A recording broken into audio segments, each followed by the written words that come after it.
je vais prier, je vais laisser la place au pasteur Wanel, c'est lui qui nous apporte la parole ce matin. On veut prier? Seigneur notre Dieu, nous te disons merci parce que ce matin encore, tu es prêt. Tu es prêt à nous parler, tu es prêt à nous transmettre ton conseil par le canal de ton serviteur. Seigneur, nous prions pour que ta parole dans sa bouche soit vraiment pour nous une grande bénédiction. Tu lui as mis ces mots dans son cœur et dans sa bouche pour nous et nous te demandons vraiment de le diriger pendant ce temps. Dirige, Seigneur, c'est sa manière d'apporter cette parole et qu'au sortir de ce lieu, nous puissions vraiment repartir encouragés, interpellés, repris s'il le faut par toi, parce que c'est pour notre bien. Que toute la louange et la gloire te reviennent. Dans le nom de Jésus, nous prions. Amen.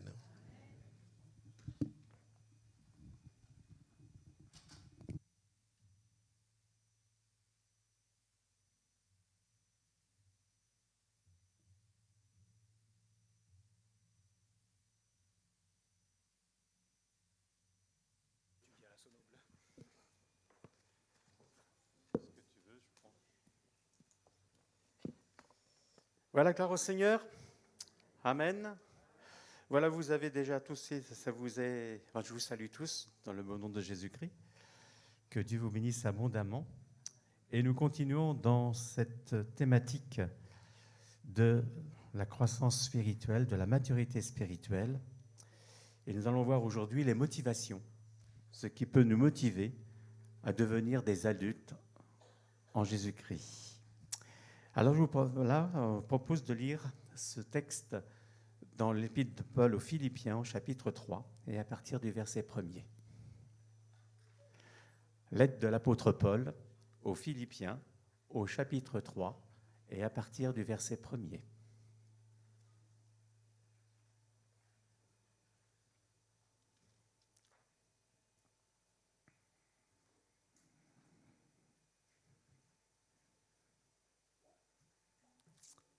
Je pense que tout le monde a pu trouver, donc je vous fais avec vous cette lecture. Au reste, mes frères, réjouissez-vous dans le Seigneur, je ne me lasse pas de vous écrire les mêmes choses, et pour vous cela est salutaire. Prenez garde à ceux qui se conduisent mal, aux mauvais ouvriers. Prenez garde aux faux circoncis, car les circoncis, c'est nous qui rendons à Dieu notre culte par l'Esprit de Dieu, et qui nous glorifions en Jésus-Christ, et qui ne mettons point notre confiance sur des privilèges humains. Moi aussi, cependant, j'aurais sujet à mettre ma confiance dans ces privilèges. Si quelqu'un croit se confier en eux, je le puis bien davantage. Moi, circoncis le 8e jour, de la race d'Israël, de la tribu de Benjamin, hébreu né d'hébreu, quant à la loi pharisien, quant aux zèles persécuteurs de l'Église, irréprochable à l'égard de la justice de la loi. Mais ces choses qui étaient pour moi un gain, je les ai regardées comme une perte à cause de Christ.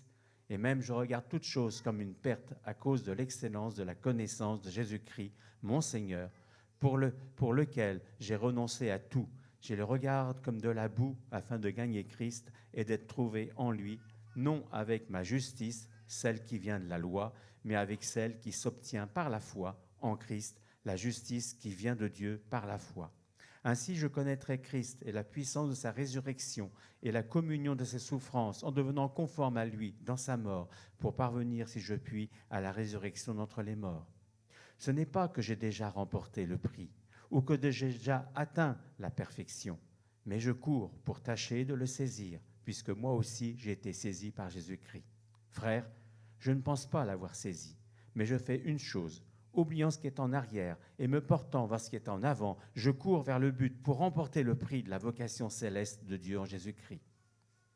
Nous tous, donc, qui sommes des adultes, ayons cette même pensée. Et si vous êtes en quelque point d'un autre avis, Dieu vous éclairera aussi là-dessus. Seulement, au point où nous sommes parvenus, marchons d'un même pas. Soyez mes imitateurs, frères, et portez les regards sur ceux qui marchent selon le modèle que vous avez en nous. Car il y en a plusieurs qui marchent en ennemis de la croix de Christ. Je vous en ai souvent parlé, et j'en parle maintenant encore en pleurant. Leur fin sera la perdition. Ils ont pour Dieu leur vente. Ils mettent leur gloire dans ce qui fait leur honte. Ils ne pensent qu'aux choses de la terre. Mais nous sommes citoyens des cieux, d'où nous attendons aussi comme sauveur et le Seigneur Jésus-Christ, qui transformera le corps de notre humiliation en le rendant semblable au corps de sa gloire, par le pouvoir qu'il a de s'assujettir toutes choses. C'est pourquoi, mes bien-aimés et très chers frères, vous qui êtes ma joie et ma couronne, demeurez ainsi fermes dans le Seigneur, mes bien-aimés. Amen. Un jour, une maman voulait instruire son petit garçon sur les choses de la vie. Et pour cela, elle lui a fait planter des graines. Alors peut-être que vous avez peut-être fait ça moi j'ai fait ça quand j'étais petit, hein, des graines de lentilles ou des graines d'haricots. Et quelques temps plus tard, donc il l'a fait, hein, voilà. Mais quelques temps plus tard, ce petit garçon est venu en pleurs vers sa maman. Et il lui dit, « Maman, ma graine ne veut pas pousser. Je la sors chaque jour pour la regarder. Et elle ne grandit pas. » Alors ça peut vous faire sourire, vous qui êtes adulte. Mais n'est-ce pas ce que nous faisons lorsque nous ne réalisons pas, en fait, que... Faut que je mette ça, si ça marche. Ça ne marche plus.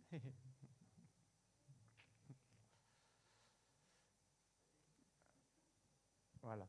Lorsque nous ne réalisons pas que cette croissance spirituelle, pour parvenir à la stature de Christ, ces statures que Dieu souhaite pour ses enfants que nous sommes, est une tâche, il est vrai, merveilleuse, mais une tâche qui est difficile. Parce qu'en effet, cette croissance, va demander des efforts, va demander du temps, va demander une bonne terre, c'est-à-dire en fait notre volonté soumise à l'action de l'Esprit de Dieu qui veut nous façonner à l'image de son Fils, Jésus-Christ. L'apôtre Jacques nous dit ceci, « Mes frères, vous qui passez par toutes sortes d'épreuves, considérez-vous comme heureux, car vous le savez, la mise à l'épreuve de votre foi produit l'endurance. Mais il faut que votre endurance aille jusqu'au bout de ce qu'elle peut faire pour que vous parveniez à l'état d'adulte spirituel, et que vous soyez plein de force des hommes auxquels il ne manque rien. » Alors, afin que nous arrivions à cette maturité chrétienne, à cet état d'adulte spirituel qui, je le répète, est le désir de Dieu pour ses enfants, j'aimerais voir avec vous quelques motivations pour devenir, pour connaître cette croissance. Et en premier lieu, il nous faut déjà avoir le désir de devenir des adultes spirituels. Nous l'avons lu tout à l'heure dans la lettre aux Philippiens, au chapitre 3, verset 12, l'apôtre Paul disait « Ce n'est pas que j'ai déjà remporté le prix, que j'ai déjà atteint la perfection, mais je cours pour tâcher de le saisir, puisque moi aussi j'ai été saisi par Jésus-Christ. Je n'ai pas encore atteint cette maturité, mais je cours vers ce but. » Les parents, alors je suppose que Fanny et Antoine, ça va être leur désir, mais les parents désirent que le développement intellectuel de leur enfant aille de pair avec son développement physique. Parce que vous serez d'accord avec moi, faire le bébé, cela va bien quand on est bébé, mais passé cet âge, ça devient ridicule, exaspérant et même inquiétant. Oui ou non? Et dans la vie chrétienne, il en est de même. Nous sommes appelés à devenir à l'état d'être matures, désirer et vouloir devenir des hommes et des femmes qui savent appliquer la connaissance de la vérité biblique à la vie quotidienne. Un enfant, on lui apprend le b.a.-ba. On lui apprend les rudiments pour le permettre de se construire. Mais l'adulte, normalement, il sait quoi dire et quand le dire. L'apôtre Paul disait dans sa première lettre aux Corinthiens, au chapitre 14 et verset 20, « Mes frères, il ne faut pas que vous restiez à un niveau infantile sur le plan du jugement et du raisonnement. Quand il s'agit de pratiquer le mal, oui, continuez tranquillement à rester de petits enfants. Mais dans le domaine de la pensée et du jugement, tendez vers ce qui est une virile maturité. » Et vous savez, lorsque Paul dit ces mots, vous savez toujours que je vous dis toujours, il ne faut jamais tirer les textes de leur contexte. Mais lorsque Paul dit ces mots, c'est au moment où, de façon pratique, il parle de l'exercice des dons spirituels, en invitant ses auditeurs à maîtriser leur exercice. Je relis le texte. Alors, il y en a un tout petit, mais c'est parce que c'est le dessous qui m'intéresse. L'apôtre Paul dit « Je désire que vous parliez tous en langue, mais encore plus que vous prophétisez. Celui qui prophétise est plus grand que celui qui parle en langue, à moins que ce dernier n'interprète pour que l'Église en reçoive l'édification. » C'est pourquoi que celui qui parle en langue prie pour avoir le don d'interpréter. En est-il qui parle en langue que 2 ou 3 au plus parlent, chacun à son tour, et que quelqu'un interprète, c'est-à-dire donne la pensée. Il ne s'agit pas d'une traduction. S'il n'y a point d'interprète, qu'on se taise dans l'Église et qu'on parle à soi-même et à Dieu. Il y en a certains qui disent « Oui, mais quand l'Esprit me saisit, je ne peux pas me taire. » Mais une telle réflexion n'est pas agir en adulte spirituel. C'est de l'enfantillage. Parce que l'apôtre Paul, nous l'avons lu, et je vous l'ai mis en rouge, il est bien dit ici que s'il n'y a pas d'interprète, qu'on se taise dans l'Église. Ce qui veut dire qu'on peut se maîtriser. Et je vous rappelle que la maîtrise de soi, c'est un don de l'esprit. Devenir des hommes et des femmes matures. Oui, avoir le désir de devenir des hommes et des femmes matures est un bon stimulant. Mais cela, mon frère, ma sœur, va demander de notre part la décision d'abandonner certaines habitudes, d'abandonner certains propos, d'abandonner certaines conduites, d'abandonner certaines prérogatives. Comme Paul le disait toujours dans la première lettre aux Corinthiens, chapitre 13, verset 11, toujours dans le contexte de l'exercice des dons spirituels qu'il a énuméré au chapitre 12, l'apôtre Paul disait « Lorsque j'étais enfant, je parlais comme un enfant, je pensais comme un enfant, je raisonnais comme un enfant. Lorsque je suis devenu homme, c'est-à-dire adulte, j'ai mis de côté ce qui était de l'enfant. » Devenir mature. L'apôtre Paul, nous l'avons lu, disait qu'il n'avait pas atteint la perfection. Mais en disant cela, mon frère, ma sœur, l'apôtre Paul n'est pas resté sur ce constat avec lamentation. Mais il s'est mis à l'action pour atteindre le but. Et ainsi, nous l'avons lu, il dit un peu plus loin, au verset 13 de ce chapitre 3 des Philippiens, « Frères, je ne pense pas l'avoir saisi, mais je fais une chose, oubliant ce qui est en arrière et me portant vers ce qui est en avant. Je cours vers le but, il est là en vision, pour remporter le prix de la vocation céleste de Dieu en Jésus-Christ. » Ce qui va aussi nous stimuler à vouloir grandir spirituellement, c'est aussi le désir d'avoir la connaissance de ce que Dieu juge bien et de ce que Dieu juge mal, et ce pour en faire la différence et nous conduire dans le chemin du Seigneur. Dans la lettre aux Hébreux, au chapitre 5, verset 14, il nous est dit ceci: « La nourriture solide est pour les hommes adultes, pour ceux dont le jugement est exercé à l'usage de discerner ce qui est bien de ce qui est mal. » Cette nourriture solide des préceptes de Dieu, oui, afin de discerner ce que Dieu juge bien et de nous éloigner de ce que Dieu juge mal. L'apôtre Paul disait dans Romains 12, « Le chrétien ne doit pas se conformer au siècle présent, mais être transformé par le renouvellement de l'intelligence afin de discerner quelle est la volonté de Dieu, ce qui est bon, agréable et parfait. » Il ne doit pas se couler dans les habitudes de ce monde, mais dans la parole de Dieu. Un bébé, ça marche à quatre pattes. Ça touche à tout. Fanny et Antoine, vous allez connaître, quand ils ont commencé à marcher à quatre pattes. Ça met tout dans sa bouche. Ce qui est bon comme ce qui peut être du poison. Ce qui est inoffensif comme ce qui est dangereux.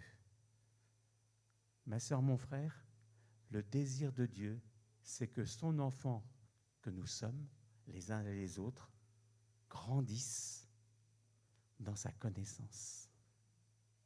Grandissent dans sa connaissance afin, comme dit l'apôtre Paul en Éphésiens 4, afin de ne pas être flottant et emporté à tout vent de doctrine par la tromperie des hommes, par leur ruse.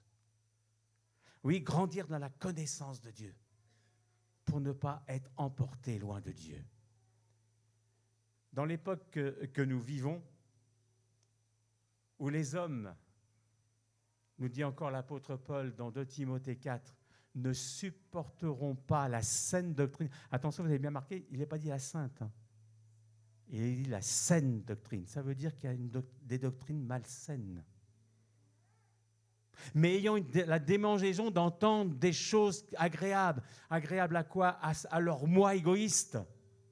Ils se donneront une foule d'enseignants. Selon leurs propres désirs, détourneront l'oreille de la vérité et se tourneront vers des fables. Et voyez-vous, mon frère, ma sœur, dans ces temps où nous sommes, un danger guette le chrétien immature. C'est de lire, d'écouter, de regarder et d'accepter de faux enseignements qui, comme pour les Galates, vont les remettre sous le joug légaliste ou encore, à l'inverse, à vivre une vie laxiste. Ma sœur, mon frère, pour ne pas être séduit, il nous faut, dans tout ce que nous lisons et entendons, exercer notre capacité de jugement. Mon frère, ma sœur, ne gobez pas tout ce que vous entendez, mais passez tout au crible de la parole de Dieu. L'apôtre Paul, tout apôtre Paul qu'il était, vous pourrez me dire, l'apôtre Paul, c'est l'apôtre Paul. Mais pourtant, regardez ce qu'il disait aux Corinthiens, ce qu'il disait. Je parle comme à des hommes intelligents. Jugez vous-même de ce que je dis. C'est pourtant l'apôtre Paul. Mais il demandait à ses auditeurs de juger ce qu'il le disait. Et de même, au destinataire de sa lettre, l'apôtre Pierre disait « Je cherche à éveiller par mes avertissements votre saine intelligence, afin que vous vous souveniez des choses énoncées d'avance par les saints prophètes et du commandement du Seigneur et Sauveur enseigné par vos apôtres. » J'essaye à éveiller votre saine intelligence. Mon frère, ma sœur, pour ne pas dévier du droit chemin de la vérité révélée en Jésus-Christ, il nous faut être campés et bien enracinés sur et dans la parole de Dieu. C'est votre source de foi. C'est votre guide afin d'arriver au but. L'apôtre Pierre disait ceci: « Vous donc, bien-aimés qui êtes avertis, tenez-vous sur vos gardes, de peur qu'entraînés par l'égarement des impies, vous ne veniez à déchoir de votre fermeté. » Je vous rappelle que nous sommes sauvés qu'en espérance, et que c'est celui qui ira jusqu'au bout de la course qui sera sauvé. Et c'est pourquoi l'apôtre Pierre ajoute: « Mais croissez, grandissez dans la grâce et dans la connaissance de notre Seigneur et Sauveur Jésus-Christ. » Ne dites jamais « je sais tout ». Celui qui dit ça, de toute façon, on ne sait rien. Tu peux peut-être dire « mais la Bible, je l'ai lue ». Ben, tu la relis. Car chaque jour, tu découvriras quelque chose que le Saint-Esprit te fera connaître et te fera grandir. Dans l'Épître aux Hébreux, au chapitre 5, verset 14, il nous est dit que c'est par la pratique, l'usage, que les adultes spirituels peuvent faire la distinction entre ce qui est bon et ce qui est mal. Être comme l'athlète qui va s'entraîner pour acquérir force et endurance, afin de ne pas se faire ravir le prix de la course. Pour ne pas nous laisser entraîner à notre perte dans de fausses doctrines et nous mettre ainsi sur le joug du diable, il nous faut pratiquer la parole de Dieu. Et ainsi on pourra... C'est par la pratique de la parole de Dieu que Jésus-Christ a surmonté les tentations du diable. À chaque fois qu'il est arrivé, que le diable est arrivé avec ses tentations, Jésus, qu'est-ce qu'il a fait? Il a dit, je ne peux pas faire ce que tu me dis, parce que Dieu a dit. Et c'est lui que je suis. Paul dira, n'oublions pas à Timothée, il lui dira, vous le connaissez ce texte, que toute l'écriture est inspirée de Dieu. C'est pourquoi elle est utile pour nous enseigner la vérité, nous persuader, pour apprendre à nous connaître et pour nous convaincre de péché, pour refuter les erreurs, rectifier nos pensées. Rectifier les erreurs. Comment veux-tu rectifier une erreur si tu ne connais pas ce qui est vrai? Oui, une motivation pour acquérir cette maturité spirituelle, c'est de chercher à connaître ce qui est bien et ce qui est mal aux yeux de Dieu. Une autre, je dirais, motivation pour notre croissance spirituelle, c'est de considérer le but à atteindre. Vous avez peut-être fait ça quand vous étiez petit. Un garçon qui voulait ressembler à son père avait marqué sur le mur la taille de son père. Et régulièrement, il venait sous cette toise et il marquait sa propre taille. Et connaissant ainsi la taille de son père, c'était son but, il constatait ses progrès jour après jour et aussi il constatait le chemin qu'il lui restait à parcourir. L'apôtre Paul, tout à l'heure, nous l'avons lu au verset 14 de cette épître aux Philippiens, l'apôtre Paul disait qu'il court vers le but. L'apôtre considérait et donc nous fait réaliser que la vie chrétienne, c'est une course dont le départ, c'est la nouvelle naissance, mais l'arrivée, c'est la stature parfaite de Jésus-Christ. C'est une course, une course de longue haleine. Il ne s'agit pas de bien commencer, mais il s'agit d'achever. Paul le dit, j'ai combattu le bon combat, j'ai achevé la course, j'ai gardé la foi. Et pour cela, pour arriver au but, il nous faut être comme l'athlète qui entraîne son corps. Il nous faut user de maîtrise et d'endurance. L'apôtre Paul disait dans 1 Corinthiens 9, 24, je vous lis le texte, « Ne savez-vous pas que ceux qui courent dans le stade courent tous, mais qu'un seul remporte le prix ? courez de manière à le remporter. Tous ceux qui combattent s'imposent toute espèce d'abstinence. Ils le font pour obtenir une couronne corruptible. Mais nous, faisons-le pour une couronne incorruptible. Moi donc, je cours, non pas comme à l'aventure. Je frappe, non pas comme battant l'air. Mais je traite durement mon corps et je le tiens assujetti de peur d'être moi-même désapprouvé après avoir prêché aux autres.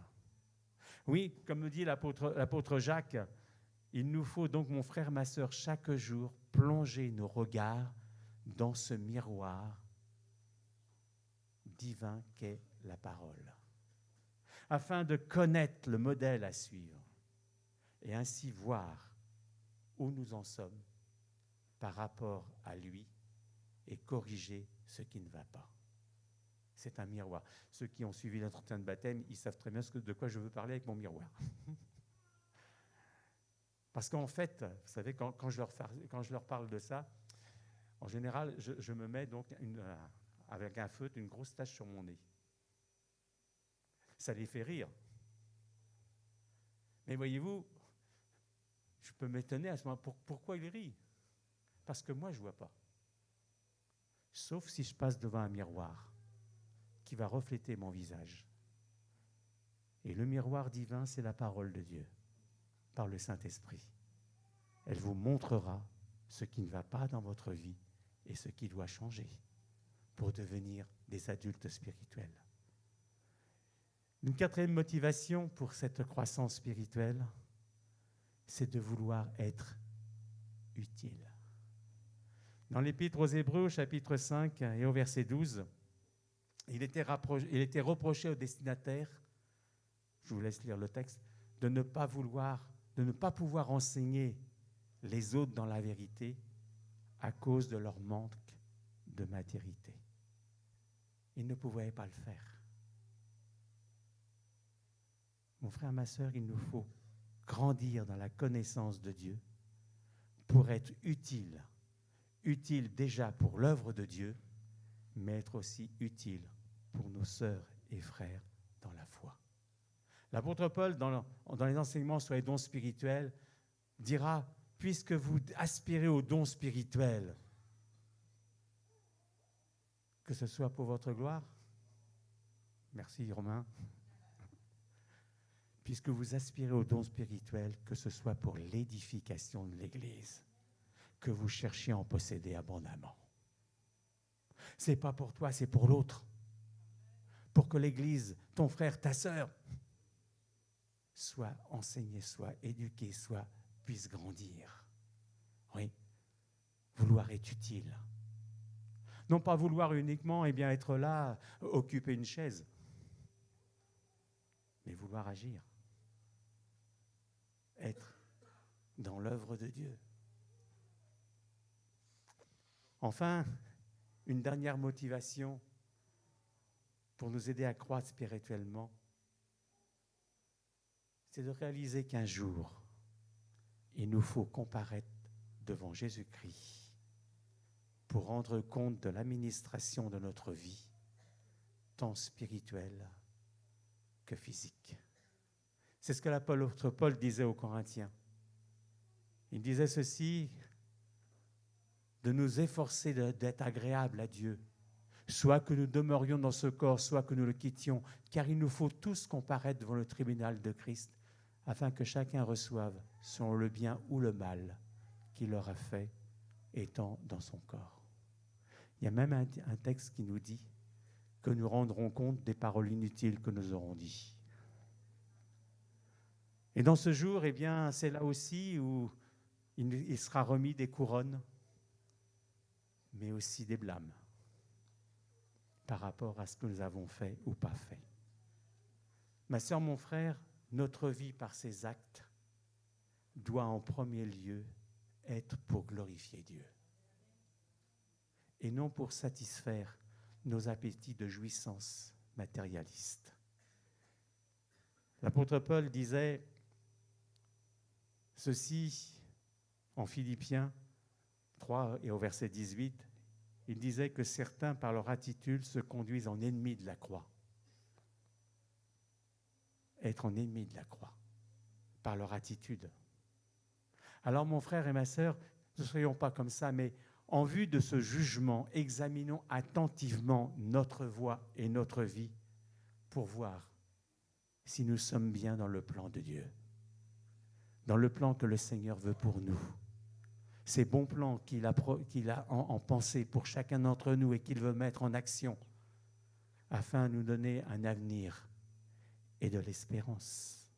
Oui, que nous puissions nous examiner notre voie, nos voies, nos attitudes et réformer ce que le Saint-Esprit, dans la parole de Dieu, va nous montrer ce qui n'est pas conforme au plan de Dieu pour sa gloire.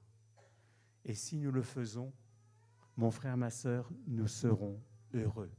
Car voici ce que dit encore l'apôtre Jacques, que celui qui scrute attentivement la loi parfaite, c'est-à-dire la parole de Dieu, qui nous donne la vraie liberté, s'il l'étudie assidûment, s'il vit avec elle et lui demeure fidèlement attaché, il en arrive ainsi non à écouter pour oublier, mais à agir ponctuellement d'après ce qu'il aura entendu. La conclusion, il dit, un tel homme, une telle femme trouva le bonheur en obéissant à la parole. Parce que Dieu veut de bonnes choses pour celui qui a mis en lui sa confiance.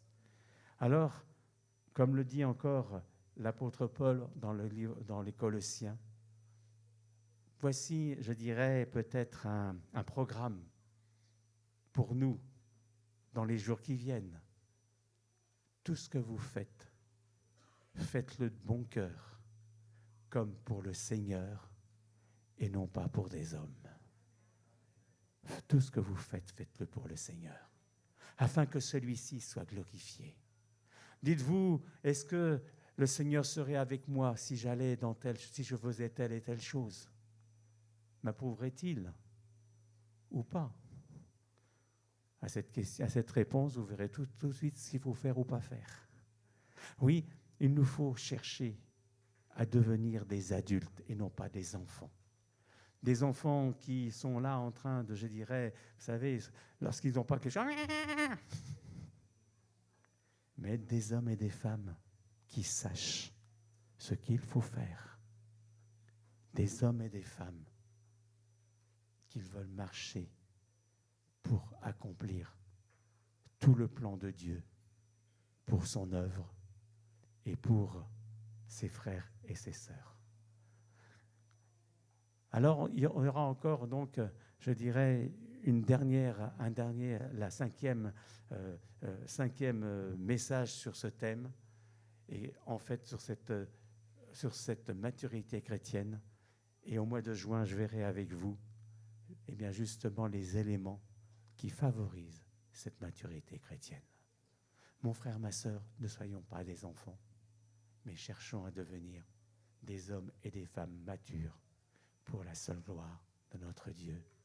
Amen. Merci Seigneur encore pour ta parole, Seigneur, et en effet, que nous puissions tendre, mon Dieu, vers cette maturité. Seigneur, mon Dieu, de ne pas ainsi nous laisser, mon Dieu, balloter à tout vent de doctrine, mais que Seigneur, mon Dieu Père, ta parole soit notre cap, soit notre guide, soit notre force, soit notre moteur par ton esprit, Seigneur. Bénis ma sœur et mon frère, Seigneur, mon Dieu, et que nous puissions ainsi, mon Dieu Père, ensemble, mon Dieu, avancer pour ta seule gloire, dans le beau nom de Christ, notre divin Sauveur. Amen.